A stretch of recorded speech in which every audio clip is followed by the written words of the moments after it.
नमस्कार। अच्छा, कभी ऐसा महसूस होता है कि जिंदगी बस चल रही है?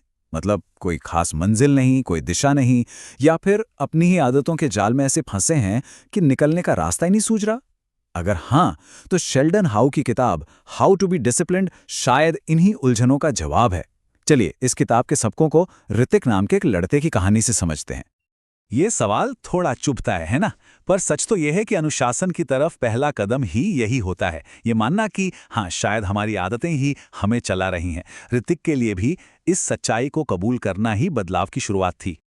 तो मिलते हैं ऋतिक से। ऋतिक दिल्ली में रहता है, एक आम सा नौजवान। उसके पास नौकरी है, दोस्त भी हैं।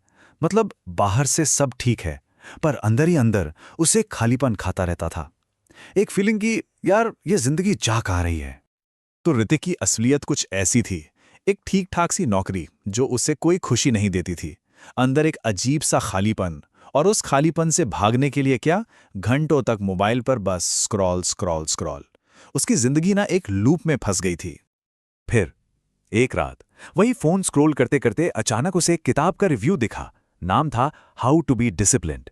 बस उस एक पल में उसे लगा जैसे कोई रोशनी की किरण दिखी हो। शायद शायद यही वो जवाब है जिसकी उसे तलाश थी। बिना एक पल सोचे उसने वो किताब ऑर्डर कर दी। किताब आई और पहले ही पन्ने पर ऋतिक को मिला अपना पहला और सबसे जरूरी सबक। वो ये कि बिना मंजिल के सफर का कोई मतलब नहीं। उसे सबसे पहले जरूरत थी एकदम साफ सुथरे लक्ष्यों की, और फिर उन लक्ष्यों तक पहुंचने के लिए एक पक्के रूटीन की। और ये एक लाइन, इसने तो जैसे ऋतिक को हिलाकर रख दिया।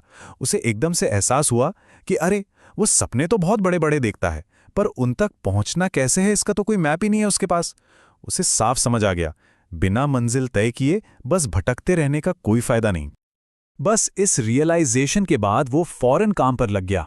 इस बार उसने सिर्फ हवा में सपने नहीं देखे, बल्कि छोटे छोटे साफ और ऐसे लक्ष्य लिखे जिन्हें वो नाप सकता था। और ये सिर्फ काम या हेल्थ के बारे में नहीं थे। उसने अपने रिश्तों को भी उतनी ही इंपॉर्टेंस दी। सच कहूं तो पहली बार उसकी जिंदगी का एक क्लियर रोड मैप उसके सामने था। लेकिन देखिए, लक्ष्य बना लेना तो बस पहला स्टेप था। असली चैलेंज तो था उन तक पहुंचना, है ना? और यहीं पर किताब का अगला सबक काम आया। एक रूटीन बनाना, एक ऐसा सिस्टम, एक ऐसा ढांचा जो अच्छी आदतों को मजबूत करे और भटकाव को दूर रखे। और इस रूटीन का असर कमाल का था। जहां पहले उसकी जिंदगी में बस भागा दौड़ी और कियोस था, अब वहां एक ठहराव था, एक स्ट्रक्चर था। काम टाइम पर खत्म हो रहा था, वीकेंड्स बर्बाद होने की जगह उसे रिचार्ज कर रहे थे, और सबसे बड़ी बात, उसे लग रहा था कि हाँ, अब उसकी जिंदगी का कंट्रोल उसके हाथ में है। तो ठीक है, लक्ष्य सेट हो गए, रूटीन भी बन गया, पर असली लड़ाई तो अभी बाकी थी। वो लड़ाई जो दिमाग के अंदर चलती है। तो ऋतिक का अगला सबक था अपने मन और अपनी इच्छाओं पर काबू करना सीखना। ये अगला सबक था सेल्फ कंट्रोल का। मतलब वो ताकत जो हमें छोटे मोटे मज़ों के लिए अपने बड़े गोल्स को कुर्बान करने से रोकती है। ऋतिक को इसकी ज़रूरत तब महसूस हुई जब एक शाम काम के बाद वो बस 10 मिनट टीवी देखूंगा सोचकर बैठा, और कब 3 घंटे निकल गए पता ही नहीं चला। और फिर किताब की ये लाइन उसका मंत्र बन गई। अनुशासन का असली मतलब है उस चीज में चुनना जो अभी चाहिए, और उस चीज में जो सबसे ज्यादा चाहिए। बस इसी सोच के साथ उसने दोस्तों की पार्टी को ना कहा और अपने लक्ष्य पर काम करना चुना। तो सेल्फ कंट्रोल को प्रैक्टिस में लाने के लिए उसने कुछ ठोस कदम उठाए। जैसे फोन से सारे फालतू ऐप्स डिलीट, स्क्रीन टाइम की लिमिट लगा दी, और सबसे जरूरी, उन चीजों को ना बोलना सीखा जो उसे उसके रास्ते से भटकाती थी। पर अब एक नई चुनौती सामने थी। ये बाहरी नहीं, अंदरूनी थी। एक भटकता हुआ मन, कभी पास्ट की बातों में खो जाना तो कभी फ्यूचर की टेंशन लेना। और इसका हल उसे मिला अगले सबक में, माइंडफुलनेस की प्रैक्टिस। किताब में मन की तुलना एक चंचल बंदर से की गई थी, जो एक डाल से दूसरी पर कूदता ही रहता है, कभी टिकता ही नहीं। माइंडफुलनेस बस इसी बंदर को शांत करने का, उसे आज में, इस पल में वापस लाने का तरीका है। ऋतिक ने इसे अपनी जिंदगी में शामिल किया, हर रोज सिर्फ 10 मिनट के मेडिटेशन से। धीरे धीरे ऋतिक की जिंदगी पटरी पर आ रही थी। पर अनुशासन का रास्ता कोई सीधी सड़क तो है नहीं, है ना? उतार चढ़ाव तो आते हैं। अब वक्त था ऋतिक के सबसे बड़े टेस्ट का, और ये सबक था असफलता, यानी फेलियर का सामना करना। उसे ऑफिस में एक बहुत बड़ा प्रोजेक्ट मिला। उसने दिन रात एक कर दिए, बहुत मेहनत की, लेकिन डेडलाइन वाले दिन प्रोजेक्ट अधूरा रह गया। उसे लगा बस सब खत्म, सारी मेहनत पानी में गई और शायद वो इस काम के लायक ही नहीं है।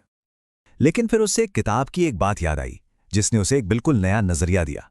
वो ये कि फेलियर अंत नहीं होता, बल्कि ये तो सक्सेस की तरफ एक सीढ़ी है, एक स्टेपिंग स्टोन है। बस इस एक सोच ने उसका पूरा माइंडसेट बदल दिया। उसने अपनी गलतियों से सीखा और खुद से वादा किया कि वो हार नहीं मानेगा, बल्कि और मजबूत होकर वापसी करेगा। और अब हम आते हैं आखिरी और शायद सबसे जरूरी सबक पर, एक ऐसा सबक जो बाकी सबको एक साथ जोड़ देता है, और वो है कंसिस्टेंसी, यानी किसी काम को लगातार करते रहना। देखो, मोटिवेशन तो किसी भी काम को शुरू करवा देता है ना? पर जो चीज़ आपको उस रास्ते पर टिकाए रखती है वो है कंसिस्टेंसी। असली बदलाव वो तब आता है जब रोज कोशिश की जाती है, खास तौर पर उन दिनों में जब कोशिश करने का बिल्कुल भी मन नहीं होता। कभी कभी मंजिल पहाड़ जैसी बड़ी लग सकती है, लेकिन सबक बहुत सिंपल था। हर दिन सिर्फ 1% बेहतर बनना है, बस, और कुछ नहीं। आखिरकार ऋतिक को कामयाबी का असली राज समझ आ गया था। ये कोई एक दिन की जादुई छलांग नहीं है, ये तो हर रोज बिना रुके, बिना चूके उठाया गया एक एक छोटा कदम है। और अंत में ऋतिक को ये सबसे बड़ी बात समझ आई कि अनुशासन या डिसिप्लिन कोई मंजिल नहीं है, कि एक बार पहुंच गए और काम खत्म नहीं। ये तो एक सफर है, एक ऐसा सफर जो जिंदगी भर चलता है, खुद को हर दिन थोड़ा और बेहतर बनाने का सफर। तो ऋतिक की यात्रा तो शुरू हो चुकी है। सवाल ये है कि हमारी अपनी यात्रा कब शुरू होगी।